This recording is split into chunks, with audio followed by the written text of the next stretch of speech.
Welcome, everyone. This is MLB Now, the show for the thinking fan. Brian, Kenny, and Alex Avila with you.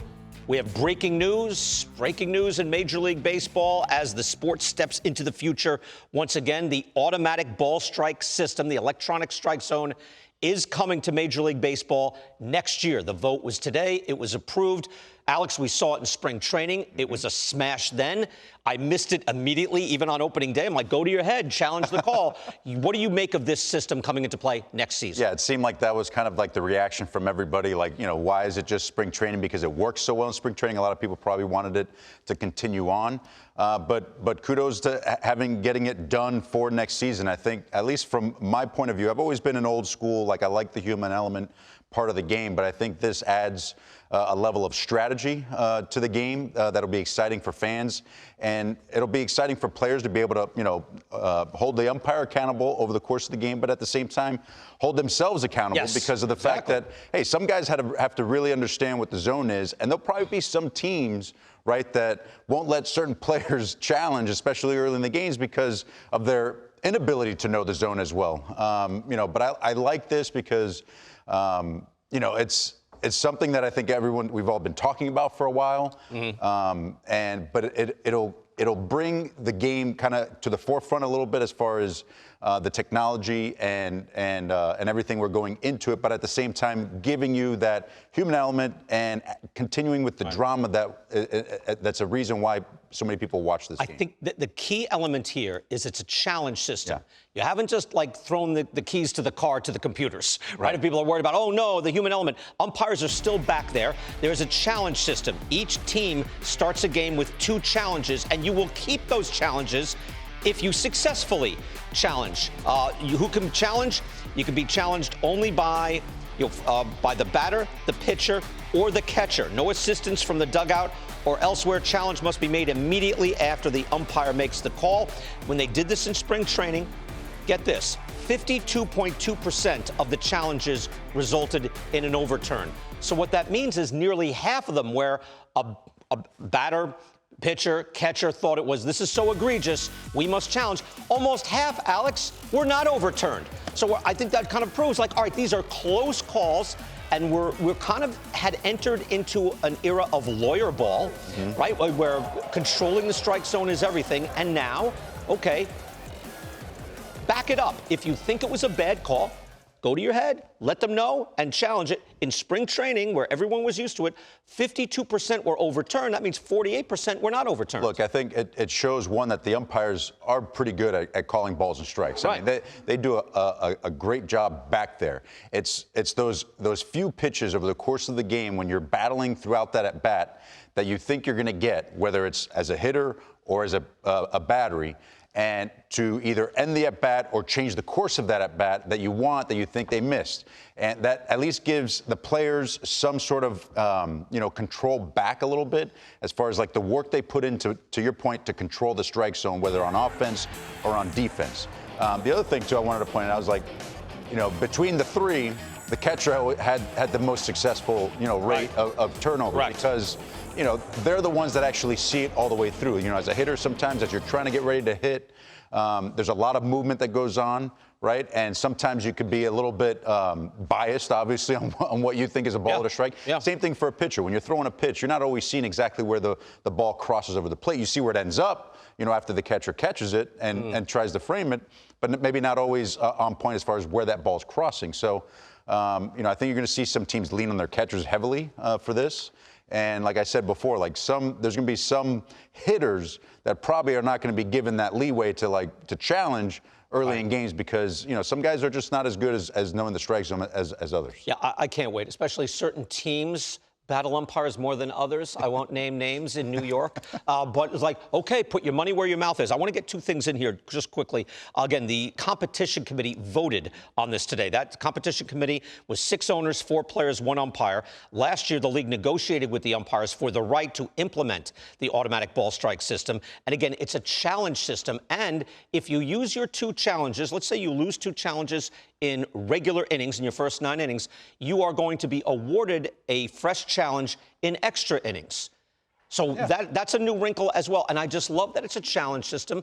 Again, the average, I think, challenge last year, or actually in spring training, took under 14 seconds. So, yeah, it takes a little while, but each team gets 2 and then 1 in extra innings, for each inning. So it's not going to take forever. No, I don't think so. And you're not going to see, guys challenging all the time throughout the game.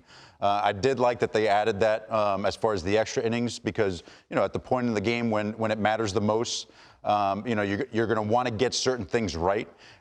So you're going to be allowed that even if you use them up over the course of the game, those 2 challenges, to where, okay, maybe you were wrong 2 times, but, a third time's a charm going into the most important innings of the game. So I'm glad they did that. But like I said, I'm intrigued because I think it adds an element of strategy over the course of the game, and especially at the end of the game, for a team on how they're going to implement this, who's going to be able to do this as from a hitter standpoint, all while leaving that human element because the umpire's still calling the game. If you don't have enough challenges, it still could come down to what the umpire deems a strike or a ball. The other thing, it doesn't take away too much as far as what the catching position means from a framing standpoint. That's still going to be valued for teams as well. It may take it away a little bit, but I think in a good way too. That's the other aspect and component here, where now catchers a lot of times sell out completely to getting that strike, to where it ends up resulting in. Right. And a lack of being prepared to either throw a guy out or block a ball. Maybe now you can kind of balance those out a little bit to where, like, it's not as important, still important, but still, when there's guys on base, make sure you block and throw as opposed to completely sell out on that pitch down in the dirt or at the bottom of the zone. Always getting boom. Right. Boom. I liken this to years ago, and this faced a lot of flack as well. You were part of this, actually. I remember you getting drilled at the plate. The collision rule at the plate, where what it was looking to do was to eliminate egregious nonsensical collisions that you didn't need. We know the umpires are correct nearly all of the time, but they're going to miss one. This will eliminate the missed call. The ones that are missed that you, for whatever reason, an umpire might miss, might have a weak spot in a certain spot, or just blow one or lose concentration over the course of 2.5 hours. Right. It happens. This will eliminate the egregious miss, because they're not missing many. Yeah, no, that's good. And I completely agree with that as far as like just trying to clean that part up. Give the players a little bit of control over the course of their at bat or a course of their pitches as far as the pitcher and the catcher. But this is, like I said, it's a way to, like, I don't think anybody wanted the ABS system for every single pitch. See, I did years ago, and now I see this is much better. Yeah, this is much better. Because I don't want to hand the keys over to technology completely. Right. What if something goes wrong? Now it's like, no, we can. There's checks and balances. Not just something goes wrong, but you take so much of the when you start taking the human element out of the game, you start taking the drama. Right, and what creates that drama over the course of the game, mistakes, right?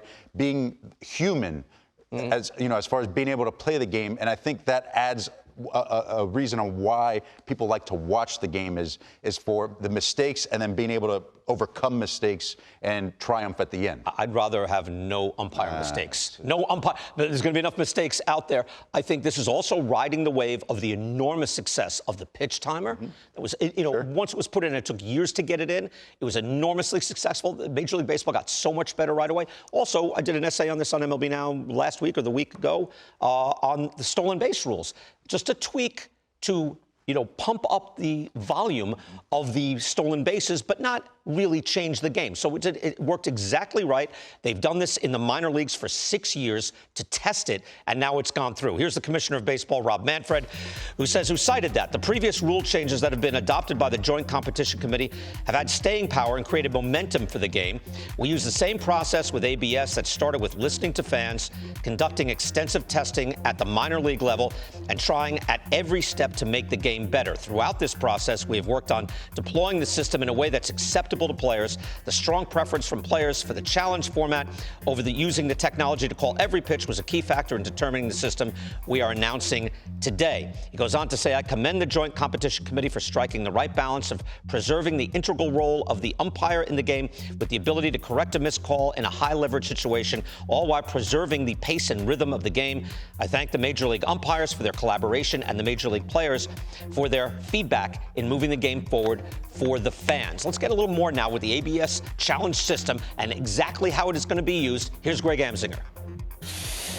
Baseball's ABS Challenge system, powered by T-Mobile, will be used in the MLB regular season in 2026. You, the fans, asked, we delivered. ABS uses pitch tracking technology to compare the location of each pitch to the strike zone. Here's how the system works. The home plate umpire continues to call balls and strikes like normal. But if the batter, pitcher, or catcher disagrees with the umpire's call, they have the ability to appeal the call to the ABS Challenge system. Previous pitch was called a ball. Catcher is challenging the pitch. Once a challenge is made, a graphic will play on the scoreboard showing the location of the pitch. The results will be translated over T-Mobile's 5G network. If the player is correct, the original call will be overturned and the team will keep their challenge. Ball down! Oh, what do you think? Yeah. Automated balls and strikes powered by T-Mobile's network.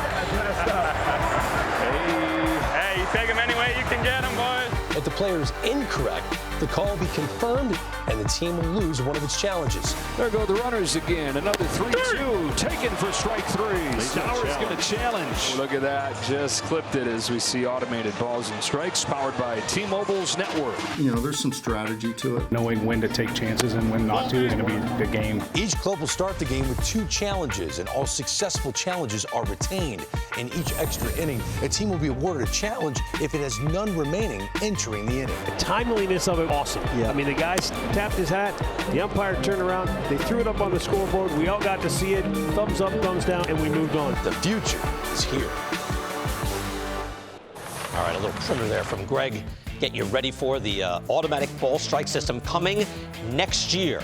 Dig a little deeper into this and how it came about. Tom Verduchi will join us next on this special edition Breaking News on MLB Now.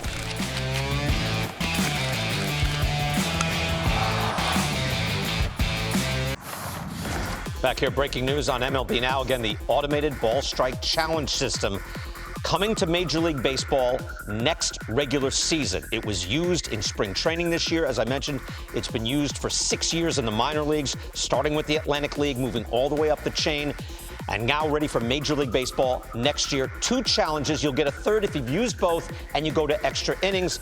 The batter, pitcher, or catcher can challenge. You've got to do it immediately. In spring training, it took 13.8 seconds on average to adjudicate the call. Tom Verducci joins us now. Tom, what else would you like to add on this? Again, I like that, and I used to love, robo-umps, get the electronic zone in there, just let it make the call, eliminate this. The challenge system seems like a much more easier way to get this in and give you enough to eliminate egregious calls, but keep the umpire flow going. Your thoughts? Well, today is a historic day. There is a feeling of inevitability about this because, as you mentioned, this system has been tested for a long time in the minor leagues and in spring training this year. And every step of the way, it really has played to resounding reviews from fans and especially from players. So we knew it was coming.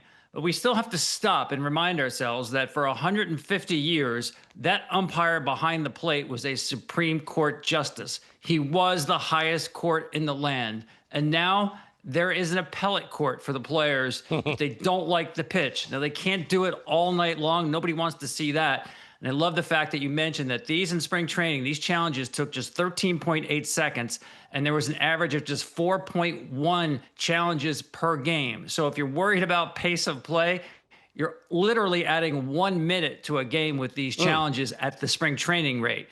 So I think it's popular with fans. I think it's popular with players. And I think it's because it's been so well tested, Brian, I think the rollout should be very smooth next year. You bring up an excellent point, like on the time. What else surprises me, Tom, is that, as I mentioned, 52.2% of the challenges resulted in an overturn. You would think if it's that bad of a call, boom, and you're like, wait a second, I would have guessed 75%, because you're only challenging those that you think are wrong, and nearly half the time, the player or catcher or pitcher was wrong, like 48% of the time. I was surprised by that. Were you? A little bit, yes. I think it speaks to how good the umpires are. Remember, most of these guys have been trained on now laser-guided systems throughout the minor leagues. It's not a situation now where umpires are calling individual strike zones. They're calling the book zone, and they've been trained to do that. And I think their accuracy rate is about 95, 96% in major leagues. They're really good. So why do we need the system? Basically, technology is even better than the umpires. You just can't hold it back. And the technology is so good. We see it across other sports. most noticeably with the Hawkeye system in tennis, where that's been rolled out for years, and there's been no issues with that. This is very similar.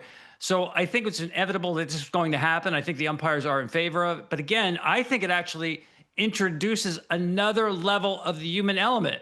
Now you're saying, how could that be possible? We're having robots call strikes. Well, not literally, but the strategy involved now as a catcher primarily, yes, the batter and the pitcher can also challenge, but the catcher primarily is going to have the majority of the challenges. And now it becomes your idea of the strike zone and the strategic element of when to use those challenges. That puts a lot of onus on the catcher. We talk a lot about pitch framing and the art of that. That will not be lost. It may be diminished a little bit.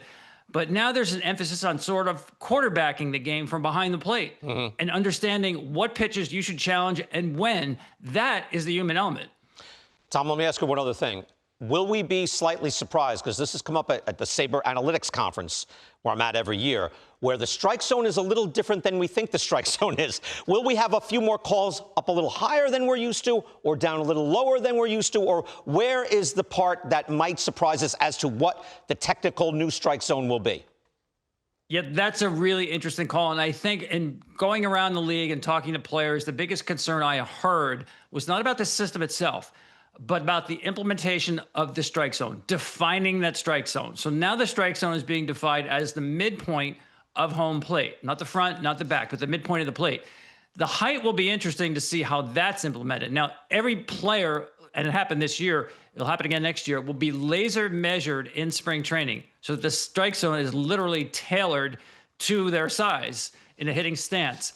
Now, after that, the top of the strike zone in the minor league challenge system was reduced, and we did see more offense and more walks in the minor leagues. I'm not sure they're going to drop it as much as they did in the minor leagues, but the top of the strike zone, I think, to me, is going to be the area to watch. Because right now, I think it's very hard for hitters to control the top of the strike zone with velocity in the game today.